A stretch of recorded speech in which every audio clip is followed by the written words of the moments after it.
मध्य प्रदेश भारत का हृदय स्थल, प्राचीन काल से ही ज्ञान, कला, संस्कृति, सभ्यता और आध्यात्मिकता का प्रमुख केंद्र है।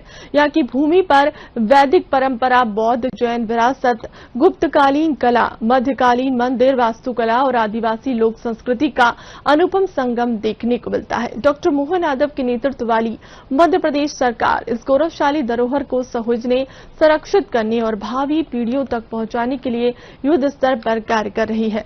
सरकार का दृष्टिकोण विकास भी और विरासत भी का है, जिसमें आधुनिक सुविधाओं के साथ साथ प्राचीन गौरव को जीवंत रखा जा रहा है। देखिए ये खास रिपोर्ट।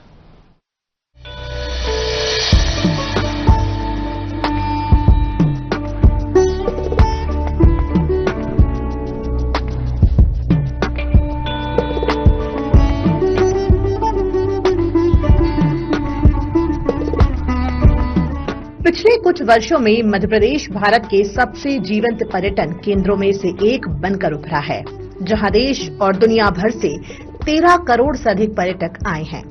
ये उल्लेखनीय उपलब्धि संयोगवश नहीं है। ये प्रधानमंत्री नरेंद्र मोदी के पर्यटन के लिए तैयार किए गए दूरदर्शी राष्ट्रीय ढांचे और मुख्यमंत्री डॉक्टर मोहन यादव के गतिशील नेतृत्व में इसके प्रभावी क्रियान्वयन का परिणाम है।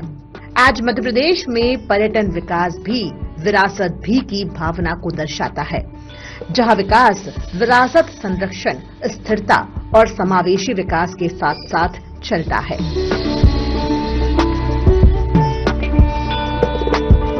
वहीं मुख्यमंत्री डॉक्टर मोहन यादव ने कहा कि प्रदेश की सांस्कृतिक और ऐतिहासिक धरोहरें भावी पीढ़ियों को समृद्ध अतीत से जोड़ने का सशक्त माध्यम है। हमारे गौरवशाली इतिहास, ज्ञान, कला और सभ्यता का जीवंत प्रतीक है। धरोहरों का संरक्षण और संवर्धन समय की आवश्यकता है, जिससे भावी पीढ़ियां भी अपनी सांस्कृतिक विरासत पर गर्व का अनुभव कर सकें। यशस्वी प्रधानमंत्री के नेतृत्व में भारत बदलते दौर से निकल रहा है। उदाहरण के लिए हमारे देवस्थान आमतौर पर केवल पूजा पाठ के लिए जाने जाते थे, लेकिन अभी अगर अपन बात करें तो उज्जैनी की, जब बाबा महाकाल का महालोक बना, तो महालोक के बनने के बाद भगवान का मंदिर तो 250 साल पहले कितना अद्भुत बनाया, वर्तमान में जो नया महाकाल कहलाता है। लेकिन एक पुराना महाकाल अलग और है, जो उदयादित्य के काल का माना जाता है। किसके काल का, या पुरातत्व वाले और अच्छे से बताएंगे, मैं फंसे हुआ राजनीति वाला आदमी। लेकिन जूना महाकाल करके हम अपनी काम चला लेते। अतीत के प्रवाह में ऐसी कई सारी चीजों का बहुत समृद्ध है मध्य प्रदेश। लेकिन ये बात सही कि हम रहे न रहे, ये हमारी पुरातात्विक सामग्रियां हमारी गौरवशाली अतीत की ध्वजा लेकर हर काल, हर युग में दुनिया के सामने सीना तान करके बताती है। इसलिए तो सिंधु घाटी सभ्यता पे हम गर्व के साथ बता सकते हैं कि हाँ, हमारी धरोहर क्या है। और अब सिंधु घाटी नहीं, अब आप में से कई सारे उसके भी खंडन करने वाले मिल जाएंगे। डंगवाड़ा से लगा करके दुनिया में जिस प्रकार की हमारी पुरातत्व की ये अद्भुत देन। राज्य सरकार विरासत भी विकास भी के संकल्प को पार करते हुए सांस्कृतिक धरोहरों के संरक्षण के साथ धार्मिक और सांस्कृतिक पर्यटन को भी बढ़ावा दे रही है। सीएम ने कहा कि प्रदेश में प्राचीन मंदिरों और ऐतिहासिक धरोहरों के संरक्षण और पुनरुद्धार कार्य निरंतर किया जा रहा है। ऐतिहासिक धरोहरों के संरक्षण और पुनरुद्धार कार्य से स्थानीय स्तर पर रोजगार के अवसर सृजित हो रहे हैं और नई पीढ़ी को अपनी समृद्ध सांस्कृतिक विरासत से जुड़ने का अवसर मिल रहा है। हमारा प्रदेश अपनी समृद्ध सांस्कृतिक विरासत, प्राचीन स्थापत्य कला और ऐतिहासिक धरोहरों के कारण देश में विशिष्ट पहचान रखता है। प्रदेश में बिखरे मंदिर अवशेषों का वैज्ञानिक पद्धति से मूल स्वरूप में पुनर्स्थापन किया जा रहा है। पुनर्संरचना और एनास्टाइलोसिस जैसी तकनीकों के माध्यम से धरोहरों की मौलिकता और ऐतिहासिकता को संरक्षित किया जा रहा है। मुख्यमंत्री डॉक्टर मोहन यादव ने कहा कि ऐतिहासिक धरोहरों के संरक्षण और पुनरुद्धार कार्य प्रदेश की सांस्कृतिक पहचान के संरक्षण और पुनर्जीवन का महत्वपूर्ण प्रयास है। प्राचीन विरासत को आधुनिक दृष्टिकोण से जोड़ने की ये पहल प्रदेश को सांस्कृतिक पर्यटन के क्षेत्र में नई ऊंचाइयों तक ले जाने में महत्वपूर्ण सिद्ध हो रही है। गौरवशाली अतीत और आधुनिक तकनीक के समन्वय से संचालित ये अभियान प्रदेश को सांस्कृतिक पर्यटन के वैश्विक मानचित्र पर नई पहचान दिला रहा है। ऐतिहासिक धरोहरों के संरक्षण और पुनरुद्धार कार्य आने वाली पीढ़ियों को अपनी जड़ों और विरासत के संरक्षण का सशक्त संदेश भी दे रहा है। जब से हमारी सरकार बनी और यशस्वी प्रधानमंत्री श्रीमान नरेंद्र मोदी जी का भी मैं वंदन करता हूं, अभिनंदन करता हूं, जिनके कारण से सच में सत्ता की व्यवस्था सनातन संस्कृति के साथ ये वाकई एकात्म भाव को हम पंडित दीनदयाल उपाध्याय जी के उस दर्शन से भी देख सकते हैं। लेकिन सच में आत्मिक सुख और अब जो संसार जिस प्रकार से इस बात की तरफ जा रहा है, जो भारतीय सनातन संस्कृति युगों युगों से जाने जाती है कि हम केवल भक्षण करने वाले नहीं है, केवल प्राप्त करने वाले नहीं है। हमारी उदार मना संस्कृति अपने से देने की संस्कृति है। वो आपके मार्गदर्शन से ही हो सकती है, जिनके माध्यम से सनातन संस्कृति ने ये पंच तत्वों का बना हुआ शरीर, केवल ये ही हमारे लिए पर्याप्त नहीं है। जो भगवान कृष्ण गीता में 13वें अध्याय के माध्यम से कहते हैं, जिसके क्षेत्र क्षेत्र के विभाग के आधार पर हमको एहसास कराते हैं कि ये जड़ चेतन का स्वरूप, शिव शक्ति का स्वरूप हम शिव रूप में भी जानते हैं, शक्ति रूप में भी जानते हैं। बता दें कि सीहोर जिले का देवबड़ला और रायसेन जिले का आशापुरी क्षेत्र पुरातात्विक पुनरुद्धार के उत्कृष्ट उदाहरण के रूप में उभर कर सामने आया है। यहाँ मंदिरों का अस्तित्व लगभग समाप्त हो चुका था, किंतु उत्खनन के दौरान प्राप्त बिखरे अवशेषों और खंडित प्रतिमाओं को वैज्ञानिक पद्धति से एकत्रित कर पुनर्स्थापित किया गया है। सीहोर जिले के देवबड़ला में 11वीं शताब्दी के परमारकालीन मंदिर अवशेषों का वैज्ञानिक तरीके से पुनर्निर्माण कराया गया है। खंडवा जिले के ओमकारेश्वर में सिद्धेश्वर और अन्य मंदिर परिसरों का वैज्ञानिक संरक्षण किया जा रहा है।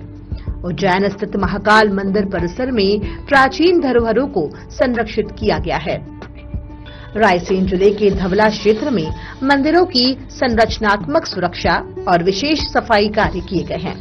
हम सब देख रहे हैं कि यशस्वी प्रधानमंत्री के नेतृत्व में भारत बदलते दौर से निकल रहा है। उदाहरण के लिए हमारे देवस्थान आमतौर पर केवल पूजा पाठ के लिए जाने जाते थे, लेकिन अभी अगर अपन बात करें तो उज्जैनी की जब बाबा महाकाल का महालोक बना है, तो महालोक के बनने के बाद भगवान का मंदिर तो 250 साल पहले कितना अद्भुत बनाया, वर्तमान में जो नया महाकाल कहलाता है। लेकिन एक पुराना महाकाल अलग और है, जो उदयादित्य के काल का माना जाता है। किसके काल का, या पुरातत्व वाले और अच्छे से बताएंगे, फंसे हुआ राजनीति वाला आदमी। लेकिन जूना महाकाल करके हम अपनी काम चला लेते। अतीत के प्रवाह में ऐसी कई सारी चीजों का बहुत समृद्ध है मध्य प्रदेश। लेकिन ये बात सही कि हम रहे न रहें, ये हमारी पुरातात्विक सामग्रियां हमारी उस गौरवशाली अतीत की ध्वजा लेकर हर काल हर युग में दुनिया के सामने सीना तान करके बताती है। इसलिए तो सिंधु घाटी सभ्यता पे हम गर्व के साथ बता सकते हैं कि हाँ, हमारी धरोहर क्या है। और अब सिंधु घाटी नहीं है, अब आप में से कई सारे उसके भी खंडन करने वाले मिल जाएंगे। दनवाड़ा से लगा करके दुनिया में जिस प्रकार की हमारी पुरातत्व की ये अद्भुत देन। वहीं ओरछा में भी 500 वर्ष पुराना श्री राजा राम का वैभव एक बार फिर जीवंत हो रहा है। यहाँ प्रभु श्री राम के महल के दर्शन का आनंद अलग ही है। राज्य सरकार ओरछा को धार्मिक पर्यटन में अग्रणी बनाने के लिए हर संभव विकास कर रही है। सीएम मोहन यादव ने 15 अक्टूबर को ओरछा में श्री राम राजा लोक के द्वितीय चरण का शिलान्यास और विकास कार्यों का लोकार्पण किया। राज्य सरकार ने ओरछा धाम, चित्रकूट धाम सहित श्री राम वन गमन पथ विकसित करने के लिए 2200 करोड़ रुपए की योजना का शुभारंभ किया। इसके साथ ही उज्जैन, जानापाव जैसे भगवान श्री कृष्ण के लीला स्थलों को भी तीर्थ के रूप में विकसित किया जा रहा है। मेरी अपनी ओर से मध्य प्रदेश की इस धरती पर हमारे यशस्वी और भारत सरकार के बहुत लोकप्रिय मंत्री में से एक माननीय Gajendra Singh ji Shekhawat, tourism and culture minister का हमारे सर भोपाल राजधानी में, और मध्य प्रदेश सरकार की ओर से मैं आपका स्वागत करता हूं। और जैसा कि उन्होंने बताया, बहुत सारे प्रकार से आज उनके माध्यम से मध्य प्रदेश को सौगात मिल रही है। मध्य प्रदेश अपने टूरिज्म के सेक्टर में सभी क्षेत्रों में और आगे बढ़े, और टूरिज्म के अंदर व्यवसाय करने वाली और टूरिज्म के माध्यम से रोजगार देने वाली बहुत सारी बड़ी बड़ी स्वनाम धन्य हस्तियां आज भोपाल में है। आज एक बड़ी सौगात हमारे कलाकारों को भी मिल रही है कि भारत भवन के कलाकार राष्ट्रीय नाट्य विद्यालय के साथ जुड़ करके उनके टैलेंट को आगे बढ़ाने के लिए एक बड़ा अवसर पाएंगे। आज हमने आर्कियोलॉजी के, आपके माननीय मंत्री आर्कियोलॉजी के भी हैं, आपके माध्यम से एक एमओयू हो रहा है कि टूरिज्म और आर्कियोलॉजी मिलकर के ये जो हमारी पुरातत्व की संपदा का दुनिया से परिचय भी हो और उसकी आवश्यक साल संभाल करते हुए पर्यटन के माध्यम से भी उसकी प्रसिद्धि कैसे फैले, दोनों विभागों के बीच एमओयू हुआ है। ऐसे कई महत्वपूर्ण एमओयू करने के लिए हम यहाँ उपस्थित हुए थे। मेरी अपनी ओर से आप सबके माध्यम से भी मंत्री जी का धन्यवाद, बहुत बहुत धन्यवाद। माननीय मुख्यमंत्री जी की ऐसी मंशा थी कि ओरछा में रामराजा लोक का भव्य रूप से विकास हो। उन्होंने फेज 1 और फेज 2 का शुभारंभ भी किया था। तो उसके तारतम्य में हम लोग जो शासन ने द्वारा जो योजना बनाई गई थी, जो एमपी टूरिज्म द्वारा एग्जीक्यूट की जा रही है, उसी के को फॉलो अप में हम लोग लगातार लगे हुए हैं। क्योंकि फेज 1 का कार्य जो है वो लगभग पूर्णता की ओर है और फेज 2 का कार्य भी प्रारंभ हो चुका है। फेज 1 में मुख्यतः जो रामराजा लोक में जो मंदिर है, रामराजा मंदिर है, उसका विकास कार्य किया गया है। मंदिर के पूरे जो ओरिजिनल स्वरूप है उसका हमने रिस्टोर किया है। जो आसपास के जो एंक्रोचमेंट्स थे और दूसरी दुकानें थी उनको हटाया गया है, व्यवस्थित रूप से दूसरी जगह शिफ्ट किया गया है। साथ ही साथ जो मंदिर प्रांगण में जितने भी अन्य मॉन्यूमेंट्स थे और जो महल थे और स्ट्रक्चर्स थे, उनको पूरी तरह से कंजर्व कर दिया करके जो पुराना वैभव है 400 साल पुराना, उसमें वापस उसी रूप में लेके आने की कोशिश की जा रही है। वो पूरा मंदिर प्रांगण पूरी तरह से खुल गया है और भव्य रूप में विकसित हो रहा है। मंदिर के आसपास जितने भी और स्ट्रक्चर्स हैं, जितने महल हैं, जो किला है, उसका विकास कार्य भी, उसका कंजर्वेशन का कार्य, उसका रिस्टोरेशन का कार्य भी चल रहा है। फोर्ट कॉम्प्लेक्स में हमने बारूद खाने का कार्य पूरा कर लिया है। साथ ही साथ जो अंदर फोर्ट कॉम्प्लेक्स के अंदर कुछ बहुत विशाल एक एरिया था जो कि नॉर्मली पब्लिक एक्सेस में नहीं था, उसको खोला जा रहा है। उसके अंदर जो 10-12 जो पुराने स्ट्रक्चर्स हैं उनको भी कंजर्व करके नदी के किनारे पूरा एक पाथवे विकसित किया जा रहा है, जिससे जो यहाँ के जो टूरिस्ट आएंगे उनको एक पूरे दिन का एक स्ट्रक्चर मिले, एक पूरे दिन का एक टूरिज्म के हिसाब से बहुत एक अच्छा एक्सपीरियंस मिले।